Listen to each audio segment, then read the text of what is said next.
Jadi kalau kita lihat kejadian kemarin, ini kan suatu pemasangan kehendak dari rezim ya. Iya, iya. Nah, banyak sekali hal-hal yang apa namanya buntut dari Omnibus Law ini. Omnibus Law. Itu panjang ya. Iya. Jadi apalagi mungkin Bapak sebagai mantan ya Mayor Jenderal TNI ini ya setidaknya terpanggil ya.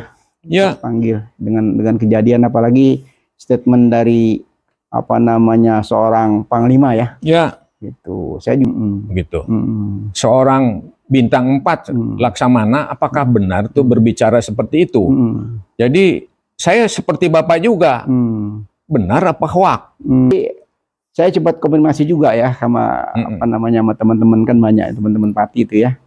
Ya mereka menyesalkan ini sebetulnya hal-hal yang sifatnya rahasia ya. Ya. Itu rapat rahasia yang tidak boleh dipublish keluar gitu loh. Ya. Betul Pak?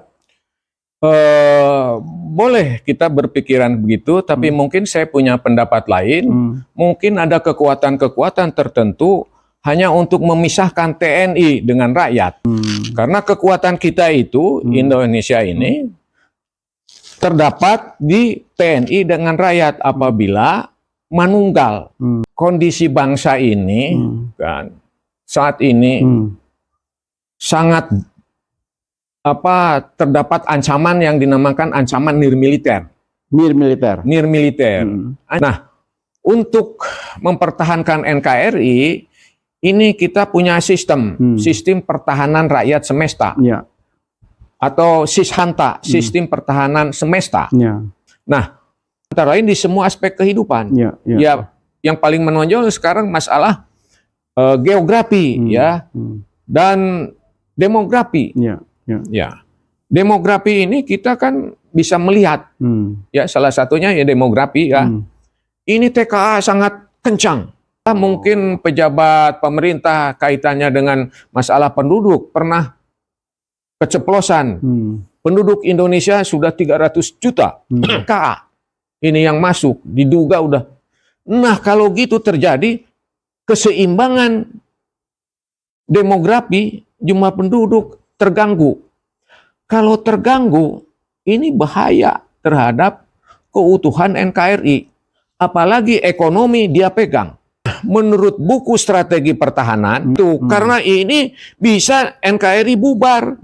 NKRI bubar ini tugasnya TNI untuk menyelamatkan. Jadi seorang panglima TNI harus melihat ini. Kejadian Rempang ini adalah bagian dari ancaman nirmiliter. Sehingga menyelesaikannya ya harus arif dan bijak begitu. Tidak asal ceplas-ceplos gitu. Karena itu akan menyakitkan rakyat.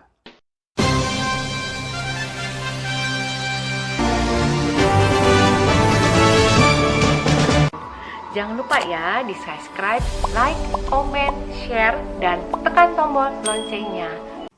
Assalamualaikum warahmatullahi wabarakatuh. Waalaikumsalam warahmatullahi wabarakatuh. Malam ini saya mendapat tamu kehormatan yang saya undang khusus dari kota Cimahi.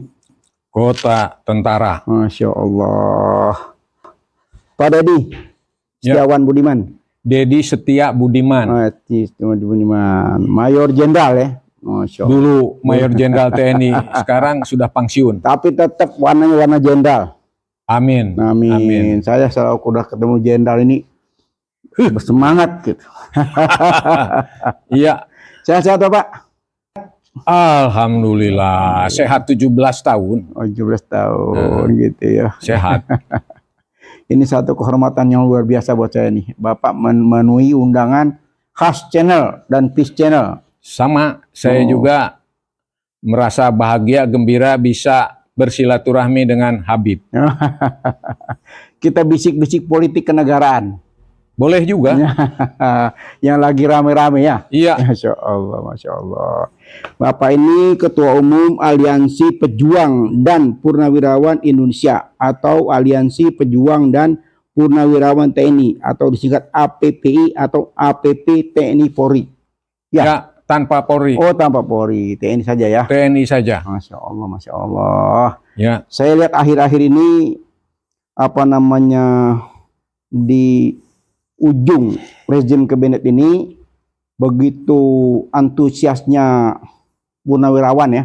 Ya. Baik yang dari TNI maupun yang dari Polri ya. Ya. Begitu semangat dengan koalisi perubahan.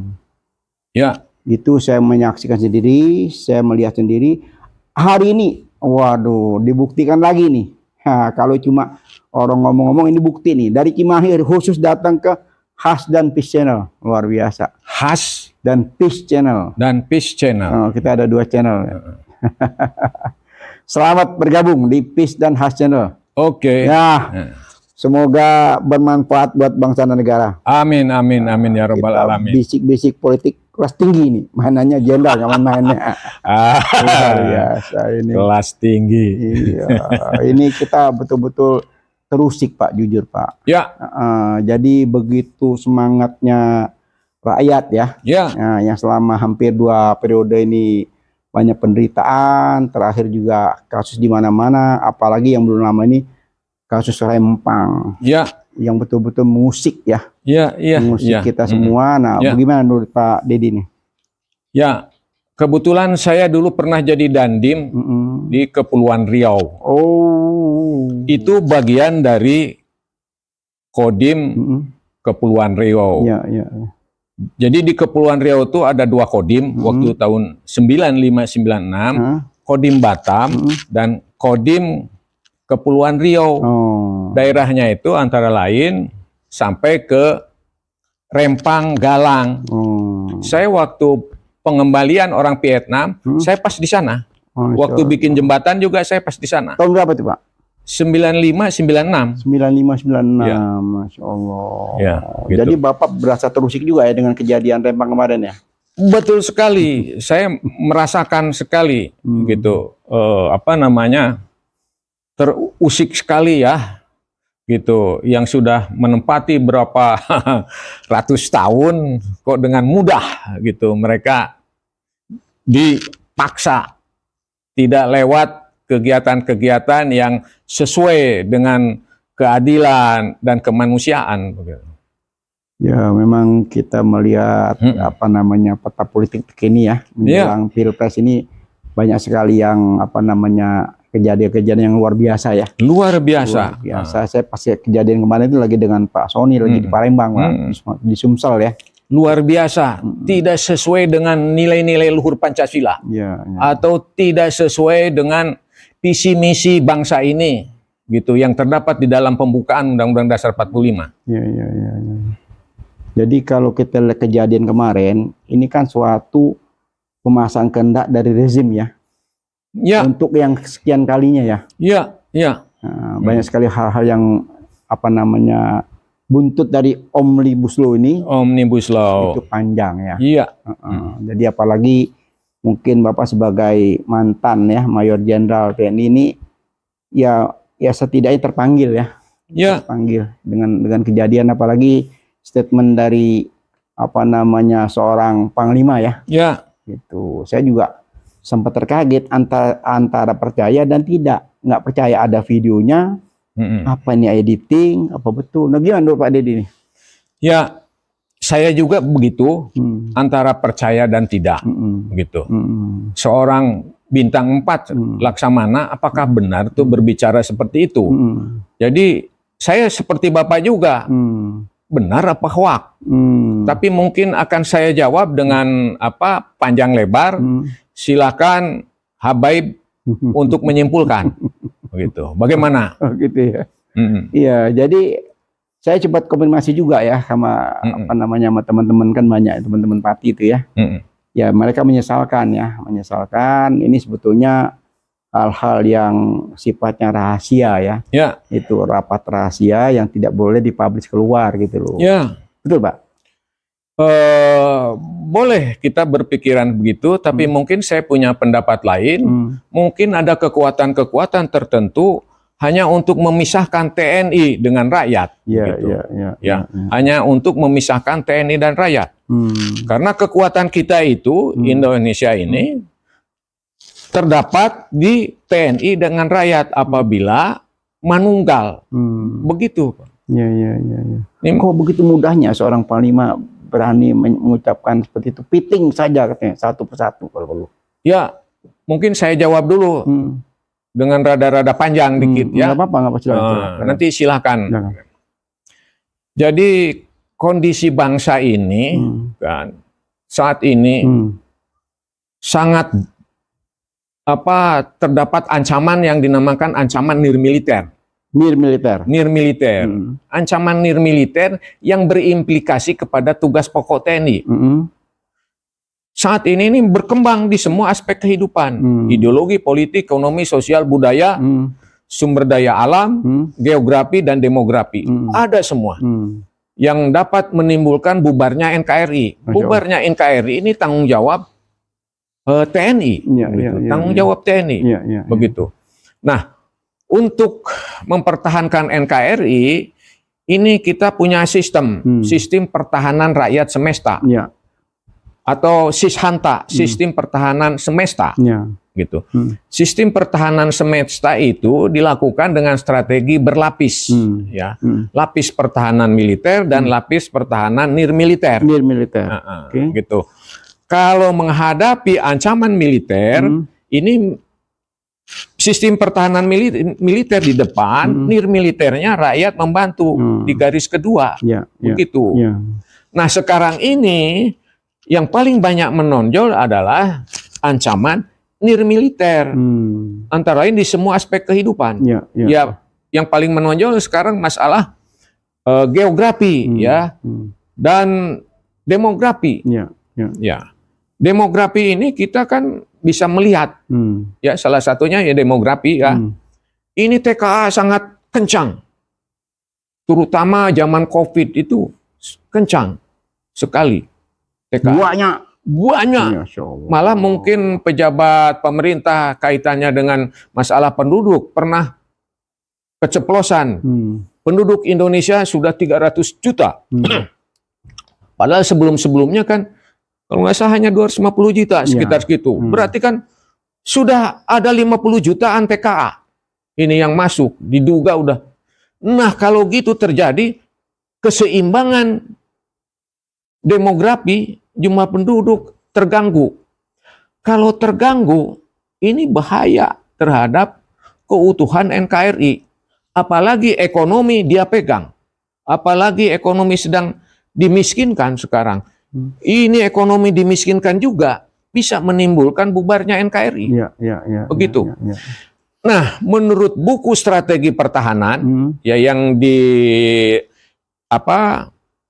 diterbitkan oleh Kementerian Pertahanan, begitu kan? Menurut buku strategi pertahanan, begitu. Ancaman nirmiliter ini ya penjurunya adalah kementerian-kementerian terkait, gitu. Penjurunya TNI harus di belakang. Dan ini tugas TNI untuk mentelengin. Mentelengin itu apa itu? Melototi lah. Melototi. Gitu. Karena ini bisa NKRI bubar. NKRI bubar ini tugasnya TNI untuk menyelamatkan.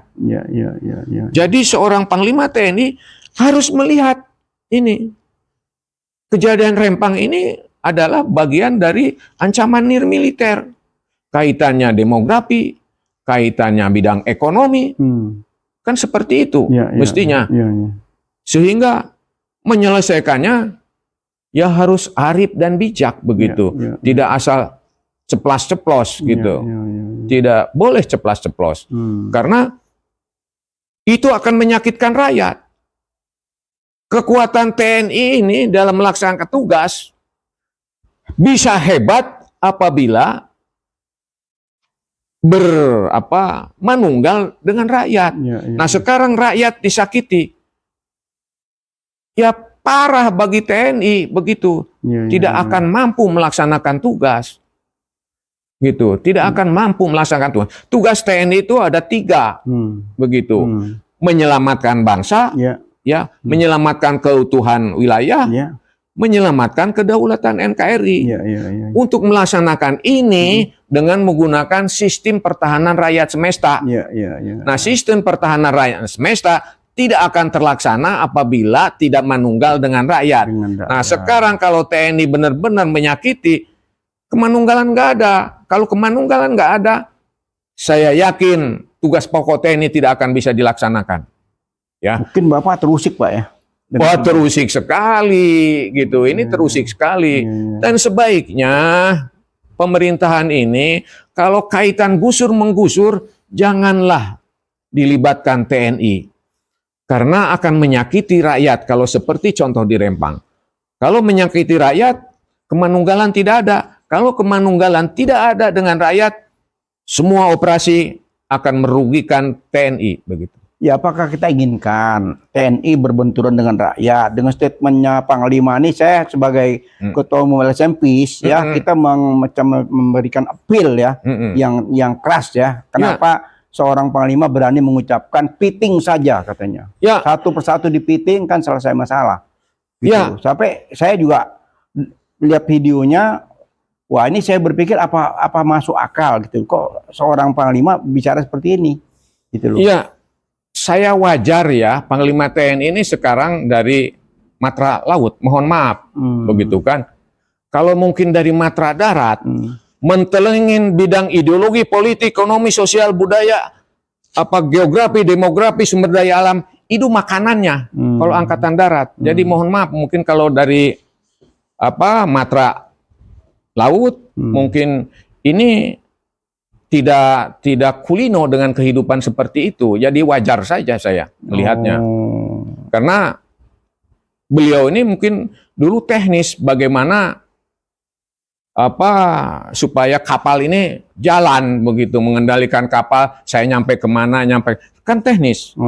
Sedangkan kalau tentara dari Matra Darat, ini sudah kulino sejak Letnan 2, sejak Bintara, sejak Tamtama ini, melihat kondisi wilayah itu. Mereka udah biasa. Berarti membahayakan, Pak, ya? Ya, sangat-sangat membahayakan seperti itu ya. Kita bisa melawan penjajah itu dulu ya karena kemanunggalan TNI dengan rakyat. Apalagi ini kalau kita lihat ini ke suku Melayu ya. Suku Melayu yang begitu besar ya. Begitu berjasa buat NKRI ya. Mereka pejuang-pejuang itu. Pejuang-pejuang, bahkan boleh kalau kita katakan dari Kesultanan Siak itu kan luar biasa terhadap NKRI ya. Nah, sekarang semua merasa terusik ya. Terusik. Tapi kita sayangkan juga, Pak. Ini Presiden statementnya juga bikin kita juga bingung gitu loh. Ya, saya bukan apa-apa. Saya mungkin menunjukkan kebenaran yang diduga beliau ini ijazahnya palsu. Nah, ini suatu bukti bahwa beliau ini tidak cerdas begitu. Jadi kepalsuan ijazah dengan pernyataan-pernyataan gitu mungkin benar itu.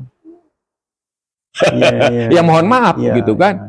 Ini menunjukkan bahwa beliau ini wajar lah kalau ijazah palsu pernyataannya seperti itu begitu. Ya kan? Semoga tidak ya. Semoga aja tidak begitu. Beliau bisa membuktikan ini loh ijazah saya S1, S2 atau SMA, SD gitu kan. Gitu. Ya, jadi kan kalau kita lihat ya, ini kan katanya cuma semacam miskomunikasi apalah gitu. Jadi saya juga sangat menyayangkan kan seorang presiden dengan kondisi seperti itu seakan-akan dianggap hal yang ringan gitu loh. Padahal kan menurut Pak Jenderal kan lumayan berat ya ini. Berat. Berarti dia tidak tahu visi misi bangsa ini yang terdapat dalam pembukaan 45. Kan mensejahterakan. Meningkatkan kecerdasan. Nah, kalau dibikin di situ, apa benar meningkatkan kesejahteraan? Ya, kesejahteraan kepada siapa? Yakin nggak besok itu tenaga kerjanya itu orang Melayu? Saya punya keyakinan contoh di tempat lain adalah TK dari luar. Kembali ke TK dari luar, Pak ya. Ini kan ada peranan DPR sebagai fungsi pengawasan. Kemana sih mereka? Nah, gitulah. Teman-teman saya, termasuk saya, ikut petisi 100. Petisi 100 itu maksudnya membangunkan DPR, MPR, pemerintah agar berfungsi sesuai undang-undang. Gitu. Berarti kalau seperti ini, DPR, MPR tak berfungsi. Begitu. Saya juga ngikuti itu petisi 100 datang, kok yang nyambut malah DPD, bukan DPR. Ya, karena mungkin mereka tak punya nyali. Tak punya nyali. Mungkin Dewan Perwakilan Rakyat atau Dewan Perwakilan apa begitu ya. Begitu. Ini ujung-ujungnya biangnya ya gara-gara Undang-Undang Dasar 45 di amandemen itu kira-kira. Ya, pemilu berbiaya mahal kan begitu. Akhirnya menghasilkan perwakilan-perwakilan. Nah, untuk mengembalikan modal dia kan begitu. Gara-gara modal besar ya. Modal besar gitu. Karena perlu modal besar, bisa saja ada big boss di belakangnya. Maka kepentingan big boss itulah mungkin yang paling menonjol ke depan. Iya. Oke, harapan Pak Dedi ini kasus Rempang ini seperti apa, Pak? Kira-kira? Ya, sesuaikan dengan nilai-nilai luhur Pancasila. Gitu ya. Iya. Ya mungkin memberikan semacam bisik-bisik ya kepada teman-teman sejawat ya. Iya. Gitu. Karena situasi sudah seperti ini, apa yang harus dilakukan oleh TNI yang masih aktif terutama ya, Bapak sebagai senior memberikan masukan kepada yang di bawah nih supaya mereka itu apa namanya? Sadar ya. Sadar. Apalah kira-kira sesuai jobnya ya. Ya. Mereka harus mawas diri. Kan di situ TNI itu harus bersabda marga, bersumpah prajurit, begitu kan. Harus baik-baik dengan rakyat. Apakah dengan cara-cara seperti itu sesuai enggak dengan Pancasila, sesuai dengan enggak sabta marga, sumpah prajurit? Seperti itu pegang. Kalau tidak sesuai, diam. Gitu, lebih bagus diam daripada menyakiti rakyat. Kalau rakyat sudah sakit, saya yakin tugas pokok TNI tidak akan bisa dilaksanakan tanpa dukungan rakyat. Itu memprihatinkan sekali ya. Memprihatinkan sekali. Kalau saya presiden, saya copot itu. Kalau saya presiden, gitu kan. Saya copot Panglima TNI, saya copot Kapolri, saya copot gubernur juga. Ngawur kan di situ kan. Termasuk Bahlil ya. Apalagi gitu. Investasi apa segala macam. Orang Indonesia tidak membayangkan kepentingan rakyat. Iya. Copot saja gitu. Ya. Copot kalau saya presiden. Tetapi kalau presidennya yang ngaco, copot presidennya. Sampaikan ke DPR MPR itu lewat konstitusi. Iya, kan ini kan sebetulnya kan sudah hampir waktunya ya. Iya. Pilpres ini kan sebentar lagi ya. Iya. Gitu. Jadi kita berharap juga ya supaya di akhir masa jabatan ini jangan ada lagi kegaduhan gitu. Iya. Ini muncul lagi kegaduhan yang tidak perlu ya. Iya. Gitu.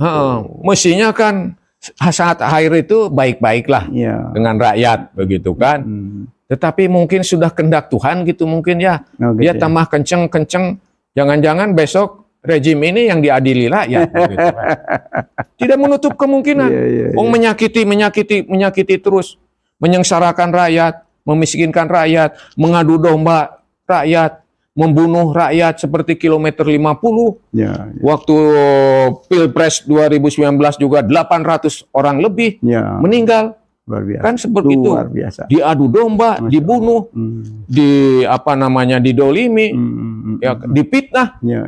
Saya nggak ngerti ini presiden ini, rejim ini. Ya saya lebih nggak ngerti lagi kan ada dewan kan 500 orang lebih kan. Yang punya fungsi kan. Mana mereka gitu loh. Nah, saya dari para pakar, dewan itu di situ 50% katanya para pengusaha. Oke. Anggap aja dewan pimpinan-pimpinan partai. Dengan kasus Rempang saya belum dengar. Ya, saya tidak semua. PKS bagus, berani dia menyatakan. Ya, artinya pimpinan yang bukan di rezim ya. Yang di rezim ini kan semuanya diam kan? Diam, karena mungkin nggak tahu tersandra kali itu. Saya yakin mereka ini tersandra. Ya silakan aja Bapak menguraikan dengan saya. Siapa contoh yang tersandra? Semua banyak, tersandra. Banyak. PKB tersandra, tapi belum tentu Caimin ini terbukti dia korupsi. Saya nggak yakin gitu. Betul. Nggak yakin. Hanya diatur-atur aja. Begitu mungkin untuk Ya ini contoh nyata ya. Ya. Anies saja yang begitu bersih, Iya, laporan PPATK ada, laporan semuanya keuangan ada, dia bikin dua KPK di DKI, itu pun dihabisi juga kan, mau dihabisi kan. Dicari-cari terus, kan begitu. Dicari terus. Yang jelas-jelas nggak dicari-cari. Nggak dicari, bukan nggak cari, nggak digarap. Nggak digarap gitu. Yang jelas-jelas nggak digarap. Nggak digarap. Yang tidak jelas dicari-cari. Ah, udah liar tuh. Udah liar. Liar. Masya Allah, Masya Allah. Gitu. Jadi kembali lagi ke topik kita Pak Dedi ya. Keprihatinan kita ini terhadap kondisi perpolitikan nasional ini. Saya juga melihat ya banyak sekali Pati TNI Polri ini yang sudah bergabung ya. Sudah bergabung mengusung mendukung ya koalisi perubahan. Gimana menurut Pak Dedi nih? Fenomena apa yang terjadi di abad ini nih? Ya kan begini, situasi saat ini kan sibuk orang bikin patung. Substansinya bikin patung itu kan supaya diam. Cuaca kayak apa aja patung diam. Nggak boleh kita tuh diam, harus berubah. Gitu. Kalau kita mau menang, derajat harus dinaikkan, itu kan keimanan harus tinggi, harus berani hijrah, harus berani jihad fisabilillah atau berjuang, berkorban gitu.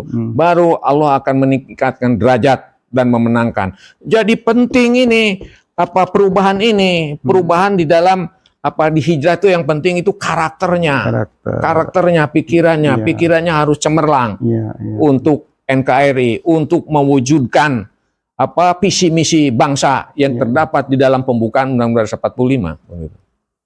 Kembali ke Rempang, Pak.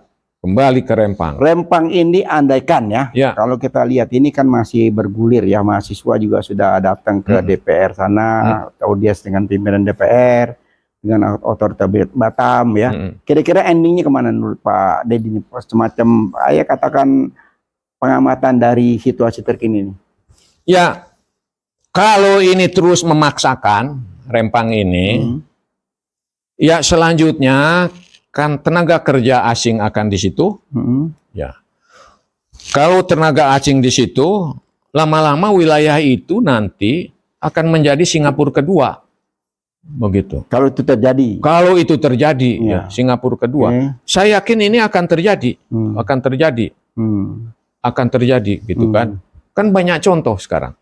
Ya, TKA di mana mereka dari TKA asing. Saya yakin di situ juga nanti TKA asing. Terus para penduduk di situ katakanlah dipindahkan ke perumahan bertingkat, misalnya itu kan. Padahal mereka pekerjaan yang pokoknya bertani, nelayan ya, tani, nelayan begitu. Dipindahkanlah ke tempat kan tidak sesuai. Ya, dia mau cari makan dari mana? Oke, kan protes masyarakat kan begitu dahsyat. Ya, suku Melayu semua sekarang bangkit. Ya, mahasiswa bangkit. Apakah itu masih tetap bisa terjadi? Itu proyek itu? Ya biarin aja. Ini memicu di tempat lain begitu.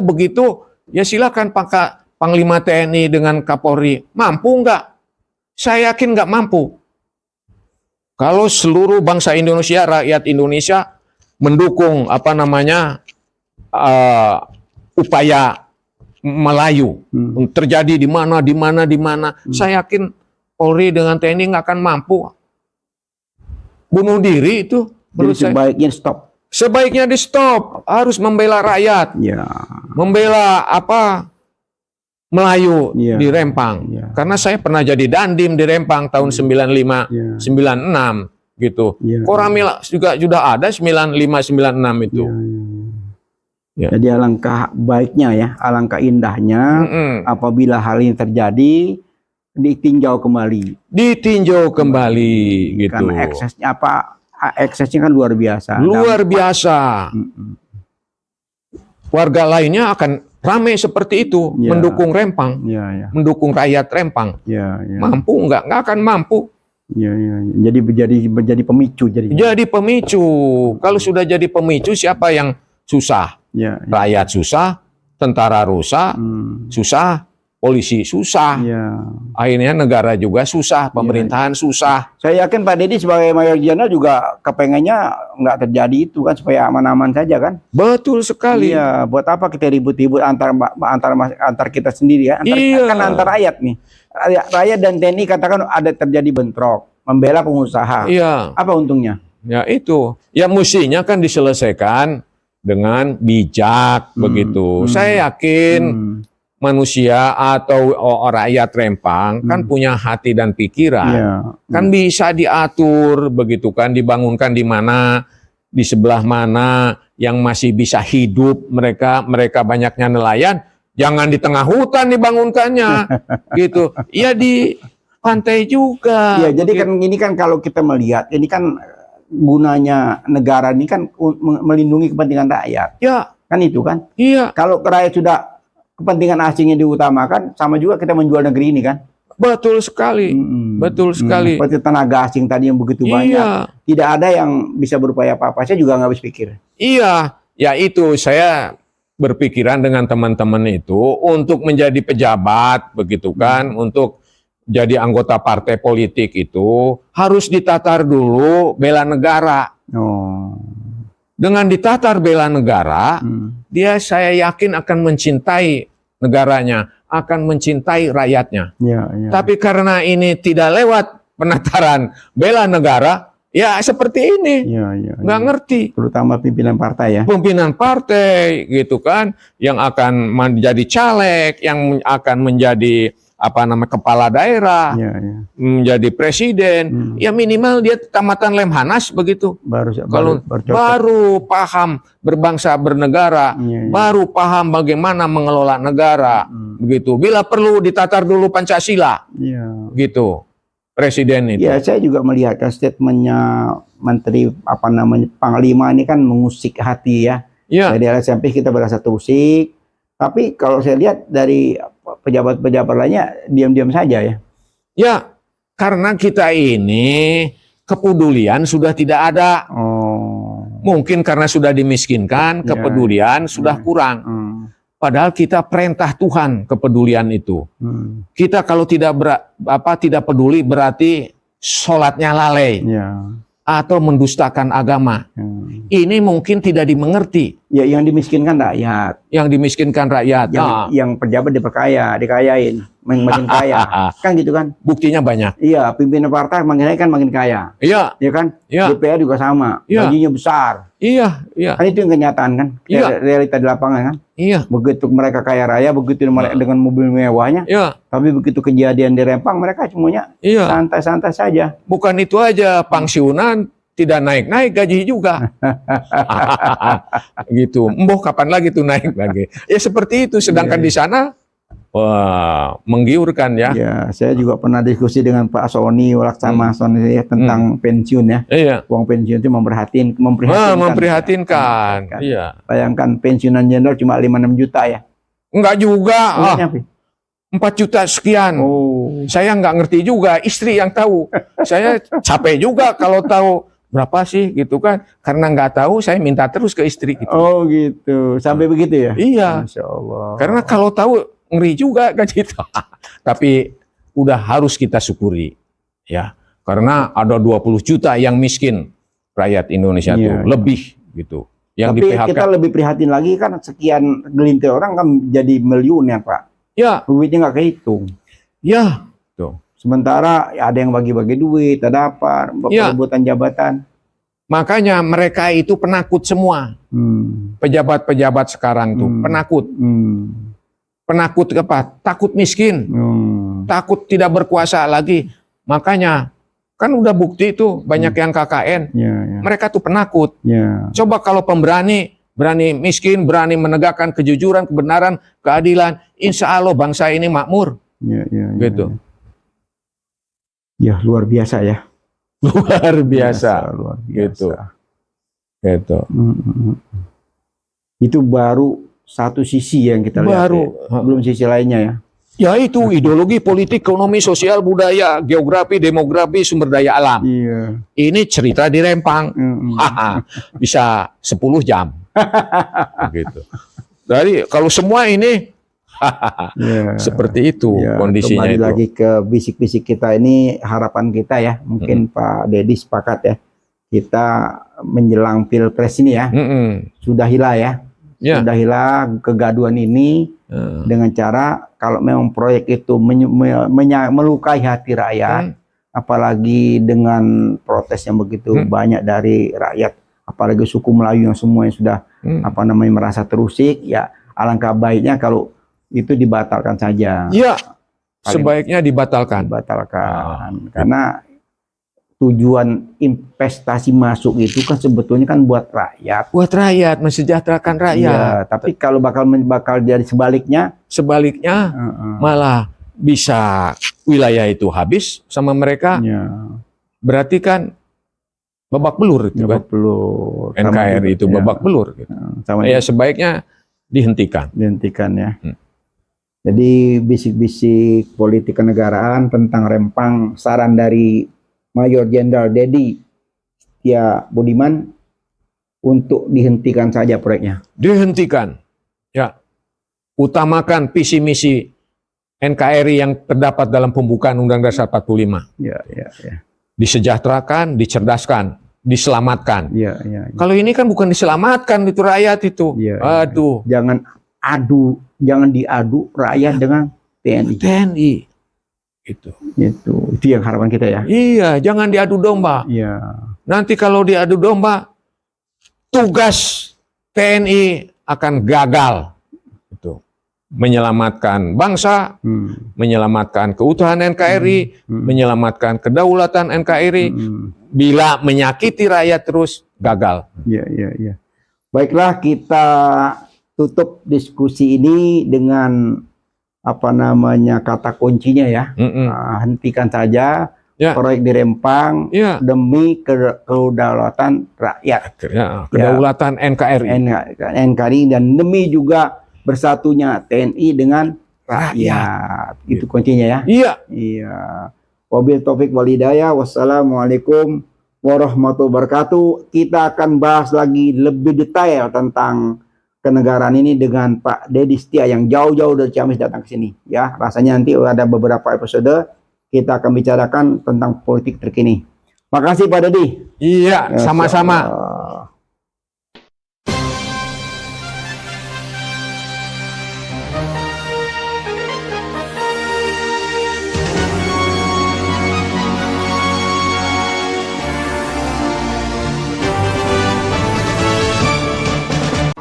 Jangan lupa ya di subscribe, like, comment, share, dan tekan tombol loncengnya.